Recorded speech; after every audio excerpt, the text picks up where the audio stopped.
Welcome back to my channel Pratyush Supriya Roy blog. এটা ছিল 100 দিন আগের মেলা, যেটা আমি এখন ভয়েস ওভার দিতে বসেছি। তো এটা ছিল প্রিয়ালির রাস মেলা মনে হয়। তো সেই মেলাতে গিয়েছিলাম আমরা, আমি, মা, বোন, আমার দুটো বোন, পিসি 2 মেয়ে। তো আমরা ওই ঠাকুরের প্যান্ডেলটা দেখেছিলাম, ভেতরে ঠাকুরটা ওরকম ছিল, বেরিয়েই ফাংশন হচ্ছিলো, সেটা আমরা দেখে নিয়েছি। কারণ ইয়েটা দিতে পারিনি, সাউন্ডটা যেহেতু কপিরাইট পড়বে তাই জন্য করে। তো বেরিয়ে এরকম বুদ্ধদেবের সুন্দর একটা ইয়ে দেখলাম। তারপরে আমি দেখিয়ে দিলাম এক এক করে যে আমার সঙ্গে কে কে এসেছিলো। এটা বাবা, ফার্স্টে দেখালাম বোনকে, মাকে। তো এখানে অনেক রকমেরই দোকান দিয়েছিল, আচারের দোকান দিয়েছিল, কাপ প্লেটের দোকান দিয়েছিল। আর এই আচারের দোকানটায় না অনেক ধরনের আচার ছিল, এতগুলো আচার ছিল যেগুলো আমি নামও মানে কোনোদিনও শুনিনি, অনেক রকমের আচার ছিল। তো সেখান থেকে আমরা আচার কিনে একটা পুদিনার বোতল কিনেছিলাম। পুদিনার বোতলটা যে কিনেছিলাম, পুদিনার গুলিগুলো খেতে কিন্তু অসাধারণ ছিল।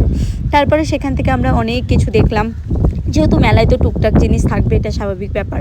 তারপরে সেখান থেকে আমাদের খিদে পেয়ে গেছিলো, যেহেতু আমি অফিস থেকে গিয়েছিলাম, তো ওই জন্য করে আমরা সেখান থেকে ফুচকা নিয়েছিলাম। তো সত্যি কথা বলতে মেলাতে যেরকম ফুচকা খেতে লাগে, মেলার বাইরে কিন্তু ফুচকাটা বেশি ভালো লাগে খেতে। তো ওটাই আমি ওদের কাছে রিভিউ নিচ্ছিলাম যে কেমন খেতে। ওরা খেতেই এতটাই ব্যস্ত ছিল যে ওরা রিভিউ দিতে পারিনি। তো তারপরে আমি ফুচকাটা নিলাম, নিয়ে তারপরে আমি খাওয়ার পর এটাই বুঝলাম যে হ্যাঁ, বাইরের ফুচকার থেকে মেলার ফুচকার যথেষ্ট পার্থক্য আছে। তো সেখান থেকে আমি এই ঘুগনিটা দেখলাম, যে ঘুগনিটায় অত্যাধিক পরিমাণে জলটা ঢেলেছে, আর তারপরে ঠিক ঘুগনিটার অবস্থাটা এরকম হয়েছিল। তো তাই জন্য করে আমরা কেউ ঘুগনি খাইনি। তো তারপরে এখানে অনেকগুলো দোকান দেখার পর এইটা হলো আমার বোন, বিশাল ভালো বোন, ঠিক আছে। ও কী করেছে, প্রত্যেকটা দোকানে যাচ্ছে, 2-3টে করে নেল পালিশ তুলেছে, পুরো এই দেখো সবগুলো আঙুল কমপ্লিট ওর নেল পালিশ পরা, ঠিক আছে। একটাও নেল পালিশ ও কিনিনি, না না না, মনে হয় কিনেছিলাম আমার মার জন্য একটা লাল কালারের। তো তারপরে সেখান থেকে একটা ফুলের দোকানে এসেছিলাম। এই ফুলটা আমাদের পছন্দ হয়েছিল, কারণ আমার বৌদি রিসেন্টলি একটা ফুলের ইয়ে কিনেছিল, তো সেখানে দেওয়ার জন্য এটা। এই যে লাবুবু দেখেছি, কিন্তু কিনিনি, তার কারণ হলো এটা নিয়েছিলাম কারণ এটা অনেক কাজে ছিল। তারপরে এটা আমার বোন, এই বোনটা কিনেছে, ও গলায় এটা পরবে বলে।